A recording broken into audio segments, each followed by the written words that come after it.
नमस्कार दोस्तों, कैसे हैं आप लोग? आज बड़ी इंटरेस्टिंग बातचीत मैं आपके सामने लेकर आया हूँ। मैं जब पूना गया था तो मेरी तबीयत बहुत ज़्यादा ख़राब हो गई थी, जैसे आप लोग जो लोग मेरे वीडियोज़ को फ़ॉलो कर रहे हैं वो जानते ही हैं। तो वहाँ पर मेरा इलाज किया था डॉक्टर रायते ने। वो पूना के one of the most respected, one of the most genuine doctors की तरह, गैस्ट्रो सर्जन की तरह उन्हें जाना जाता है। और मेरी किस्मत बहुत अच्छी थी कि मैं उनके कॉन्टैक्ट में आया। बहुत कंफर्टेबल फ़ील हुआ था मुझे उनसे बात करके शुरू में ही। मेरे पेट में बहुत दर्द था। अगर कोई और डॉक्टर होता तो कम से कम 4-5 दिन या 1 हफ्ते मुझे वहाँ रखता हॉस्पिटल में। लेकिन डॉक्टर रायते ने विदिन 1 डे मुझे ठीक करके घर भेज दिया। ऑब्वियसली वो वर्स्ट के लिए प्रिपेयर्ड थे, लेकिन मुझे बाद में पता चला कि वो बहुत अच्छे बेरियाट्रिक सर्जन हैं। बेरियाट्रिक सर्जन मतलब जिनको बहुत ज़्यादा मोटापा होता है, बहुत ज़्यादा 100, 150, 200 किलो का जो वज़न होता है, उसका भी वो ऑपरेशन के थ्रू इलाज करते हैं।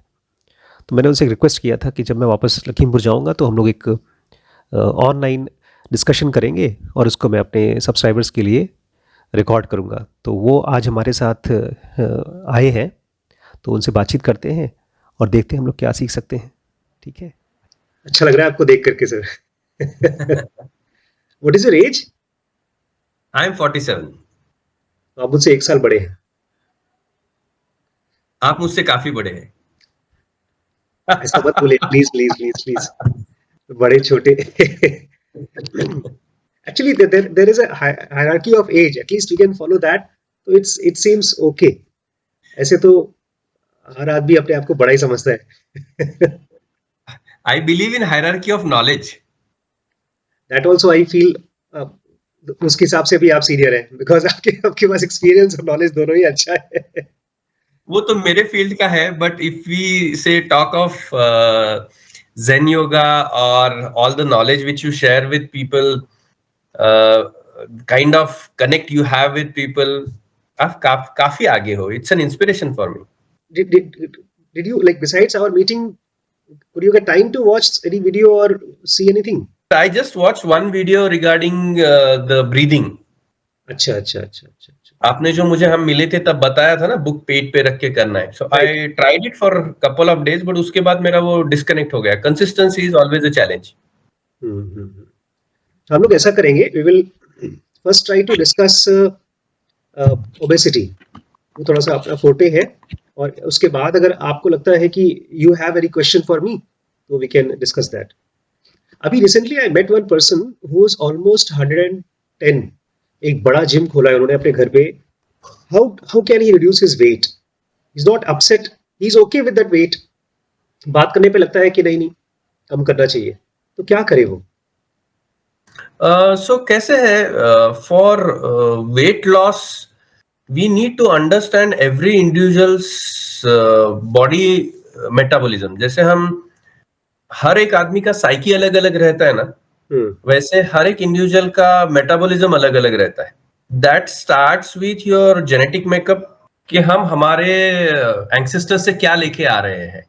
So if you see some people by their physique have a different body shape, जिसमें एंडोमॉर्फिक, एक्टोमॉर्फिक ऐसे बॉडी शेप रहते हैं. तो I can't match my physique with say Ranbir Kapoor.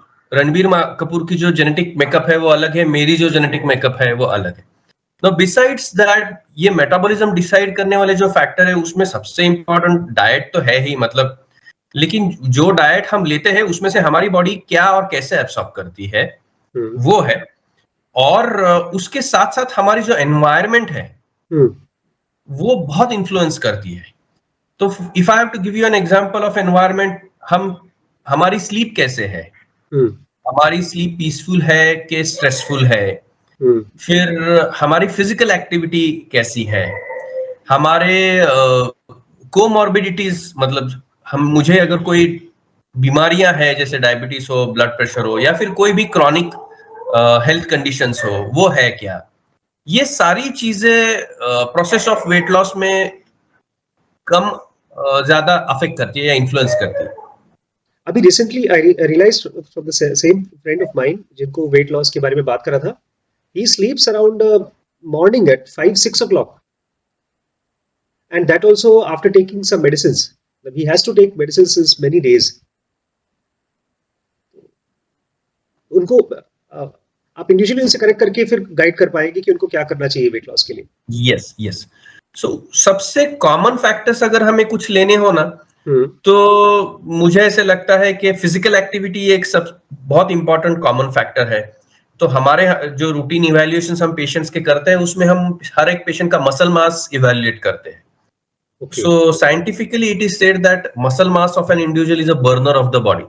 Okay, okay, okay. तो जितना स्ट्रॉन्ग मसल मास रहेगा उतना हमारा बॉडी का मेटाबॉलिक रेट हायर साइड पे रहेगा। Okay. So those individuals, this I have quite commonly seen in women, कि उनके जो स्कूल एज के टाइम पे ना उनका ज्यादा फिजिकल एक्टिविटी होता नहीं है। Then if we evaluate them when they come to us for the process of weight loss, तो मसल मास बहुत कम रहता है। So it is challenging to build the muscle mass at the later half of life. Okay. That is why we say that as a society we should very strongly work on building the muscle mass of our youth, sare males females. So if you have a good muscle mass memory, then it is easier to activate that muscle mass which we have inherently. So it is always easier for a sports person to lose weight faster compared to somebody who is not into physical activity in the early days of their life. अच्छा अच्छा अच्छा अच्छा। तो muscle मास ये एक important criteria पकड़ते हैं हम। और मसल मास बनता कैसे है? Muscle mass is basically the exercise हाँ, विथ वेट्स स्पेशली। अच्छा, मतलब जो भी लोड बिल्ड करने वाली चीजें हैं उससे बनता है। लेकिन इन द ग्रोइंग एज, मतलब चाइल्डहुड के टाइम पे अगर आप एक्टिव फिजिकल एक्टिविटी करते हो तो भी बनता है। One of the important parameter which we see is muscle mass. Second important parameter which we always see is the calories. मतलब मैंने आज तक ऐसा एक भी इंडिविजुअल नहीं देखा है जो कुछ भी खाता नहीं है और हवा से उसका वजन बढ़ता है। So there is a definite history of calorie intake, either it is today or it is in the past. तो काफी सारे पेशेंट्स ऐसे बताते हैं कि अभी तो हम कुछ खाते नहीं है फिर भी हमारा वजन बढ़ता है। लेकिन if we go back into their history, there is some trigger of a strong high calorie intake in their early days. Even for the patient जिनको हम स्टेरॉइड्स वगैरह देते हैं, उनके साथ भी same thing is true. So steroids में क्या होता है, steroid itself is a anabolic hormone, तो स्टेरॉइड फैट डिपोजिशन बढ़ाता है। तो वो पेशेंट्स में तो definitely deposition of fat coming back into the body for even lesser calorie intake is very high. First according to us we have to be building muscle mass. Second is calorie intake को ठीक करना पड़ेगा, obviously कम करना पड़ेगा और activity ज्यादा करनी पड़ेगी। Third factor, as I discuss in the beginning, जैसे हमने बात किया कि then there are environmental factors. Do we have stress, is our life disciplined और नॉट। ओके, ये चीजें, और हमारे कोई डिसीज रिलेटेड इश्यूज है क्या, because the medicine also influence. काफी सारे पेशेंट्स हैं वो जो इनफर्टिलिटी रिलेटेड ट्रीटमेंट लेते हैं, तो उनकी इनफर्टिलिटी के हार्मोन्स की वजह से वजन बढ़ता है। काफी सारे पेशेंट्स हैं जो एंटी डिप्रेशन मेडिसिन लेते हैं, तो एंटी डिप्रेशन मेडिसिन की वजह से वजन बढ़ता है। काफी सारे पेशेंट्स हैं जो थायराइड कम होने की वजह से थायराइड के हार्मोन्स लेते हैं, तो हाइपोथायराइडिज्म की वजह से वजन बढ़ता है। तो ये थर्ड है। आपसे जब मैं मिला था तो आपने डिस्कस किया था there are some kind of operations जो हम कर सकते हैं और उसमें भी बहुत फर्क पड़ता है। या सचमुच में उससे कम होता है वजन लोगों का? बिल्कुल कम होता है। किस टाइप के लोगों को ऑपरेशन कराना चाहिए? सो यूजुअली हम सिंपल चीज ये बताते हैं कि जिसकी का भी एक्सेस वजन उनके आइडियल वजन से 30 केजी से ऊपर हो।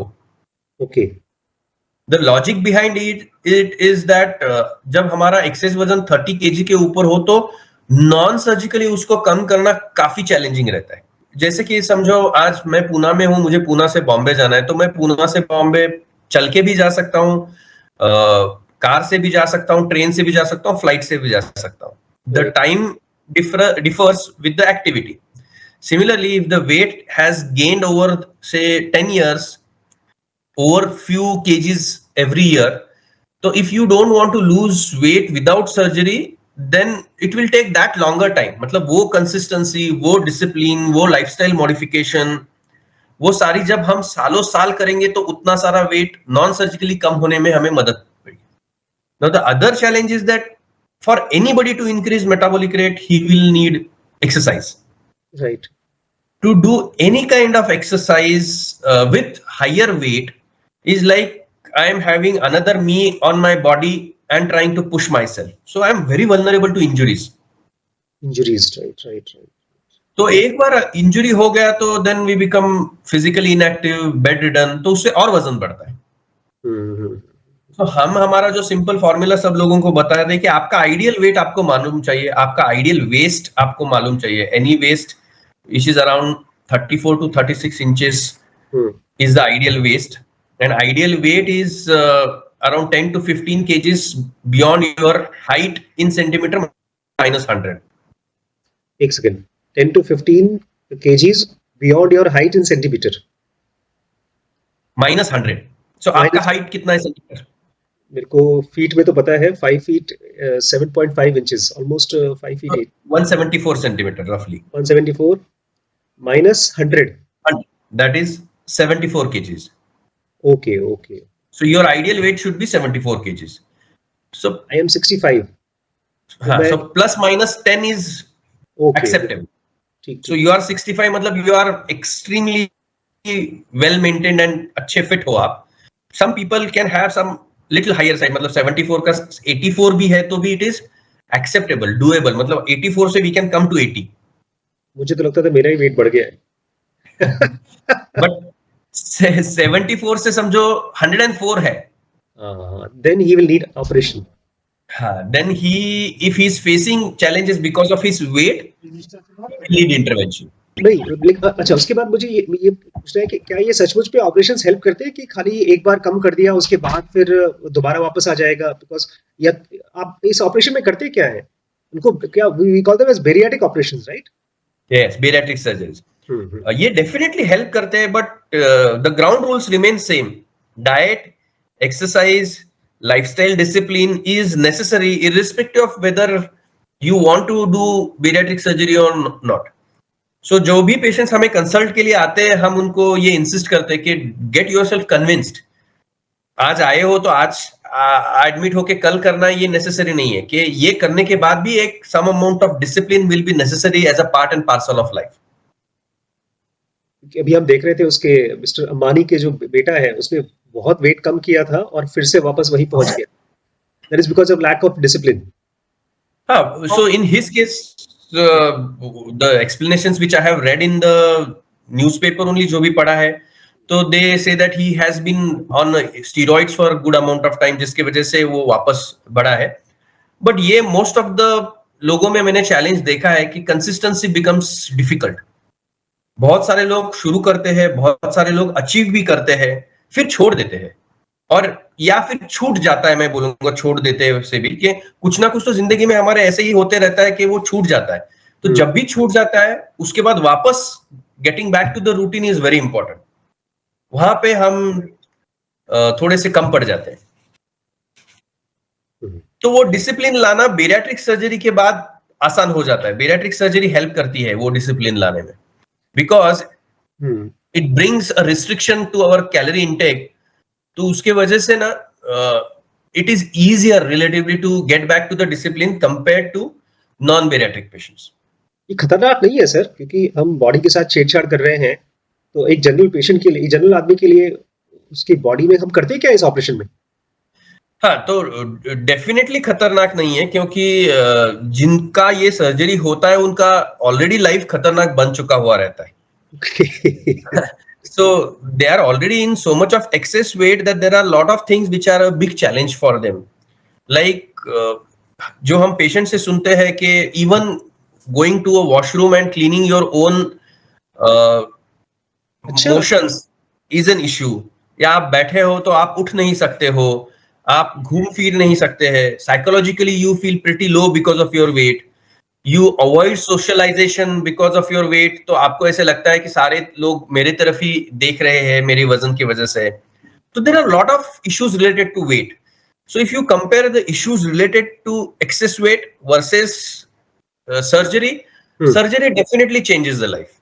तो इसमें कोई ग्रॉस ऐसा वेरिएशन नहीं होता है. The surgeries which are done are basically modifications in the हमारे जो खाने का ट्रैक रहता है उसमें, जिससे हार्मोनल चेंजेस होते हैं. So that is, I can say, a kind of trade-off for a better life. जैसे हम बोलते हैं ना कि कैंसर ही एक बीमारी है, तो कैंसर के बीमारी में तो हमें पूरा ऑर्गन निकालना पड़ता है. That is unnatural. Similarly, bariatrics is a kind of a cancer. तो इसी में थोड़ा अगर एग्रेसिव इंटरवेंशन करेंगे तो ही it is going to help the patient, otherwise life becomes miserable with excess wait.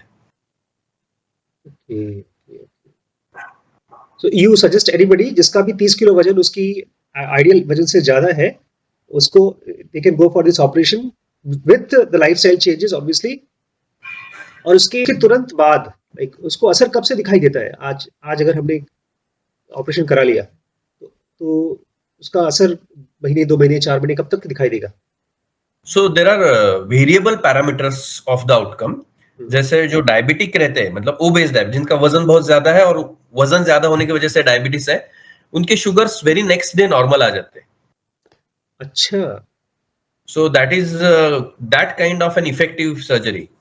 So some of the parameters get normalized immediately very next day after the surgery. Some parameters take some amount of time to recovery. But जो common parameter लोग देखते हैं वो weight है. तो 1-1.5 महीने में आ जाता है. 1-1.5 महीने में उनका 2-4-5 किलो कम हो जाता है. हाँ, it depends on how much excess is the weight. उसका जो रेशियो उन्होंने बताया है कि समझो अगर excess weight से 30 kgs हो हमने पकड़ा, तो उसका 30%, मतलब around 10 kg weight gets lost in first 6 months, first 3 months. फिर उसका आधा, around another 5 kgs get lost in another 3 months. So 6 महीने में 50% of the weight is lost. 50% of जितना होना चाहिए लॉस होना चाहिए. Excess weight. So like somebody who is 100 kg, अभी हमने जो 200 किलो के पेशेंट को ऑपरेट किया, तो उसका एक्सेस वेट 100 kg है ना. तो 100 kgs के 50%, around 50 kgs are lost in first 6 months only. इससे उसको दिक्कत नहीं होती कोई, मतलब फिजियोलॉजिकली बॉडी, बल्कि आराम होता है. हाँ, lot of health related issues get resolve.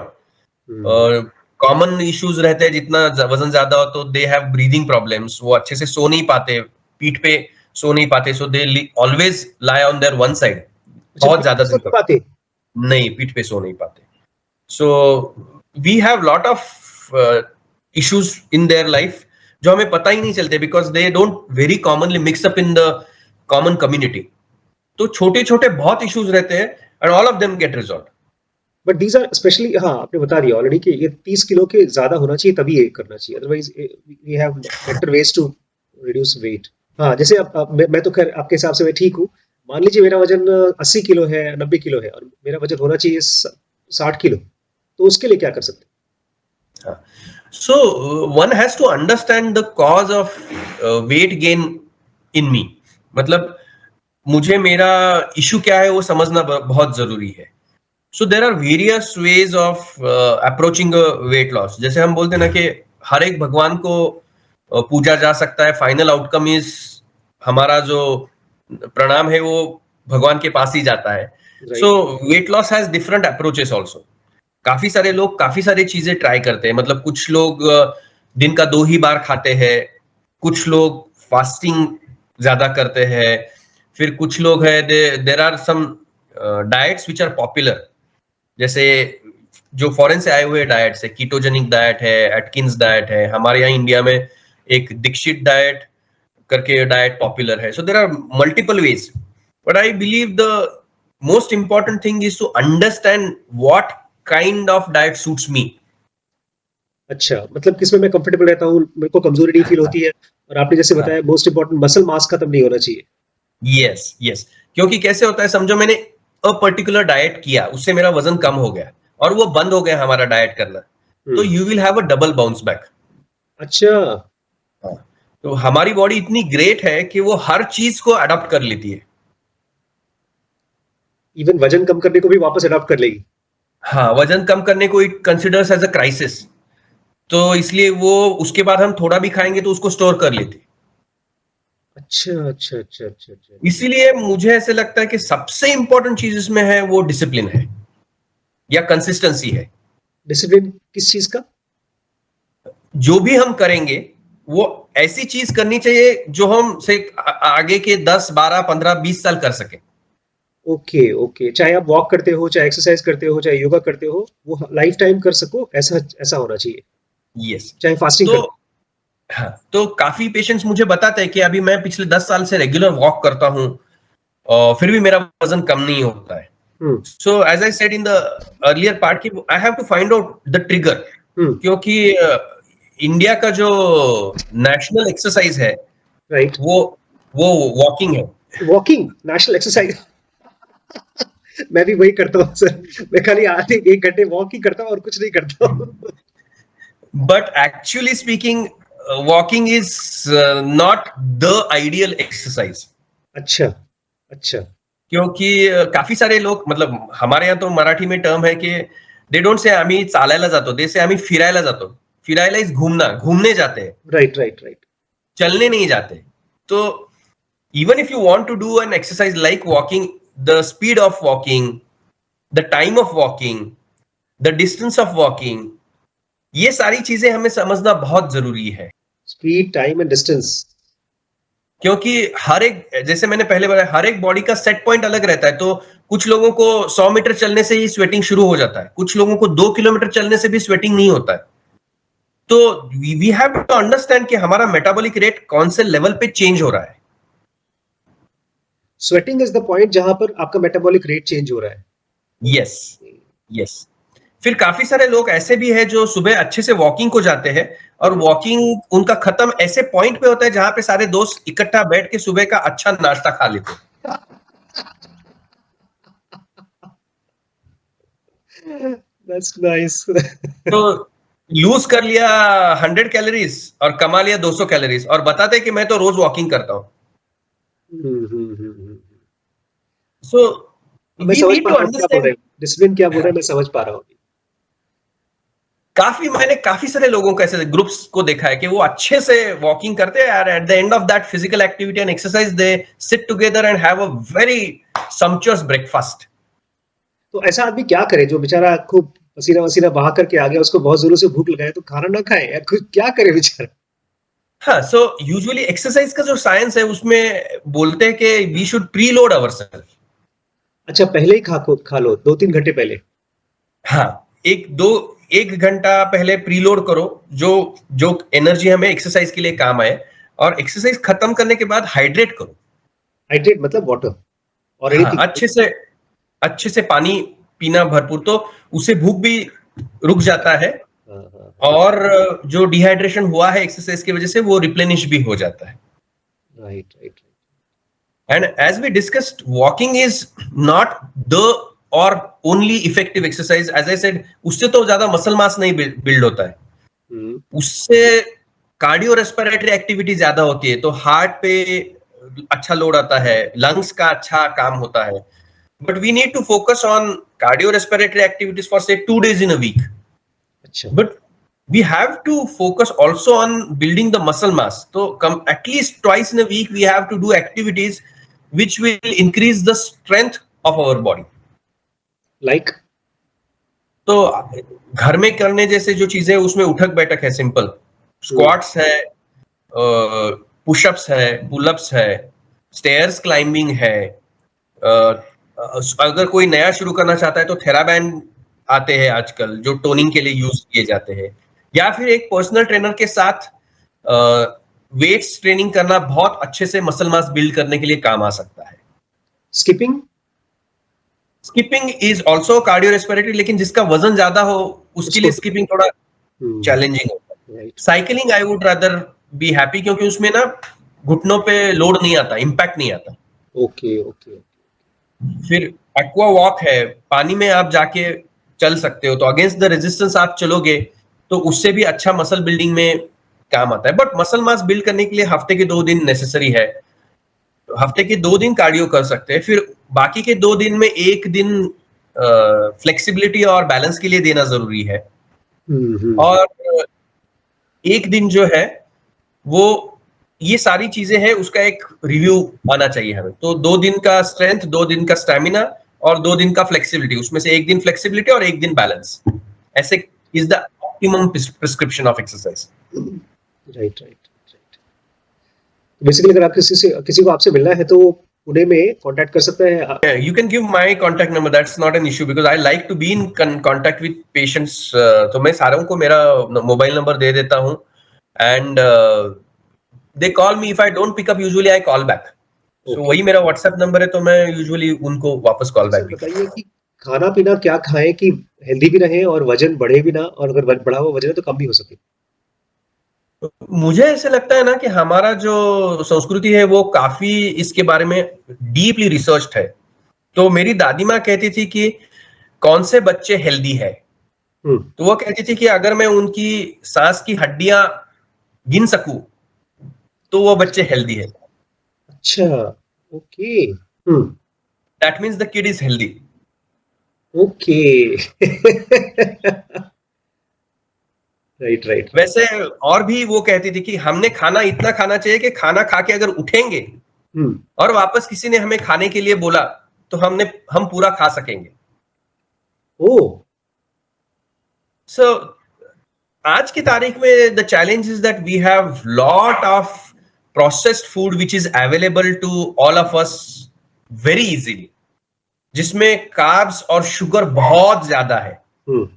और थोड़ा सा अगर मैं साइंटिफिक टर्म्स में बोलूं तो weight gain is all because of the insulin stimulation. Okay. Every time we eat or every time we think about food, our body secretes insulin. Every time we eat or think about food? Yes. तो इसीलिए we will have to build a special relationship with food to the extent that food has a space but at a particular time of the day. आजकल कैसा है कि food has a space 24/7 in a day. So जितना हमारा food का frequency कम होते जाएगा, जितना हमारा connection of mind to happiness food के सिवा और चीजों में लग जाएगा, the insulin secretion will go down, and as the insulin secretion will go down, naturally the deposition of fat into the body will go down. एकदम नई चीज मुझे पता चली। Even thinking about food releases insulin.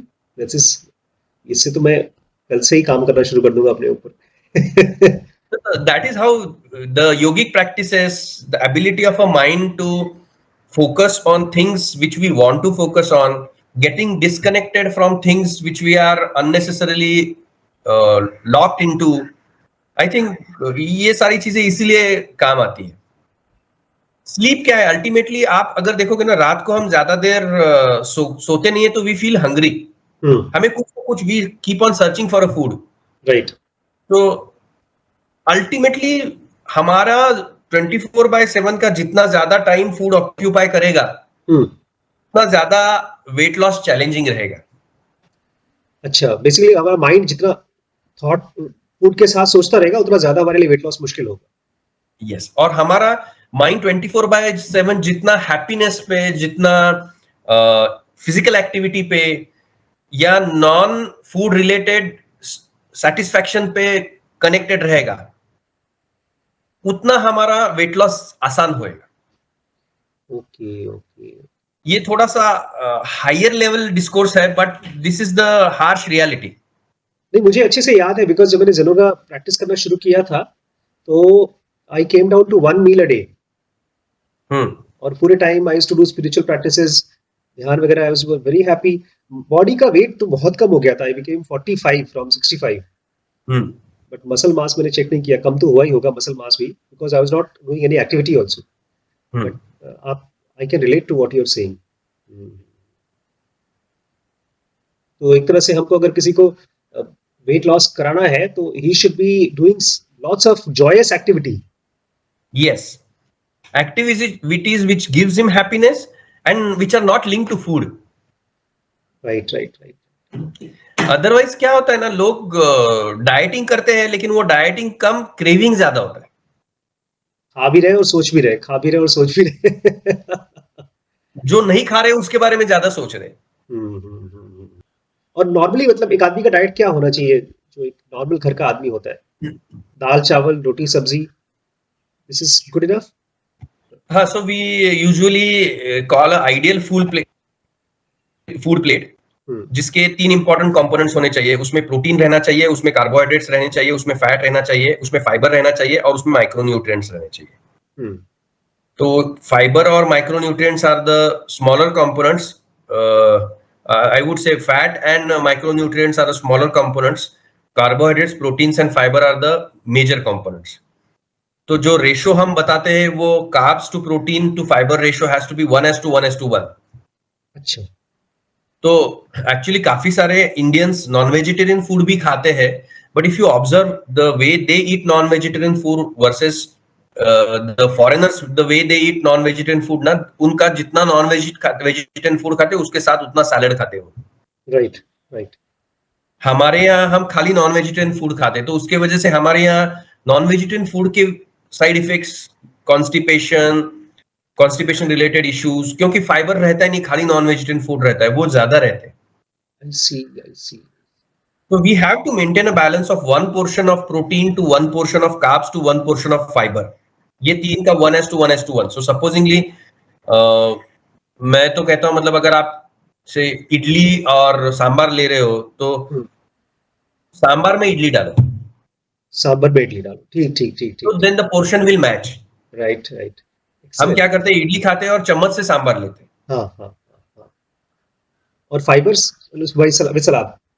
हाँ, fibres is all green leafy vegetables and salad. So ideal food plate अगर हो तो उसमें अगर एक रोटी है तो उसके साथ साथ we have to ask ourselves कि आज मेरे प्लेट में प्रोटीन्स क्या है और वो कितने हैं। Are they matching 1 portion of carbs? मतलब तो यूजुअली अगर आप मेरा आइडियल प्लेट पूछोगे तो उसमें एक बाउल कर्ड रहता है, एक बाउल दाल रहती है, या फिर पल्सेस रहते हैं, या फिर स्प्राउट्स रहते हैं सारे, और हरी सब्जी रहती है। ओके। कुक्ड या तो अनकुक्ड, दोनों कोई भी? हाँ, whichever way, whether it is cooked or uncooked, that is fine, but the portions need to be matched right right. from the calorie perspective, ideal food plate में। So ये सब खाने के बाद अगर आप थोड़ा स्वीट लेना चाहते हो, तो अगर ये सब खाने के बाद आप स्वीट लोगे ना, तो आप चाह के भी ज्यादा स्वीट नहीं ले पाओगे, because the fiber, the proteins will give you satiety। वो एक डॉक्टर के पास गया था ना पेशेंट, वेट लॉस के लिए, डाइट के लिए, पता है ना आपको क्या हुआ था उसका? नहीं, आप उसने बताया कि आप ऐसे ऐसे एक बॉल 1:1 रेशियो करना, तो डॉक्टर से बाद में पूछता है कि डॉक्टर साहब ये सब खाना खाने के बाद खाने का है कि पहले खाने का है? It's a famous old joke. Hopefully will connect again, और डेफिनेटली, किसी और टॉपिक को लेकर के डिस्कस करेंगे, और आपका चैनल का लिंक डाल देंगे, तो if somebody wants to subscribe they can do it. Absolutely, thank you for coming sir. Pleasure is mine. See you. Yes, bye. मिलेंगे। तो कैसा लगा आप लोगों को, कमेंट करके बताइएगा। ये नंबर है, हमारा भी नंबर है, डॉक्टर रायते का भी नंबर है। अगर आपको अपने हेल्थ के बारे में, स्पेशली वज़न के बारे में, वज़न कम करने के लिए, या वैसे भी कोई डॉक्टरी सलाह चाहिए, तो he is one of the most genuine doctors जो मेरे हिसाब से मेरे कांटेक्ट में हैं। तो आप इस पे कांटेक्ट कर सकते हैं। उनका एक चैनल भी है, आप उसको भी सब्सक्राइब कर सकते हैं, और रेगुलर बेसिस पर आप फॉलो कर सकते हैं। देखिए, बिकॉज बहुत ऐसी गहरी जानकारी मुझे उनसे मिलती है, और बहुत फटाफट, मतलब जो शायद मैं एक किताब पढ़ करके एक हफ्ते में पाऊँगा, वो उनसे बस बात करके ही पता चल जाता है। तो आप कांटेक्ट कर सकते हैं उनके साथ। ठीक है, आज इतना ही, कल बात करते हैं। नमस्कार।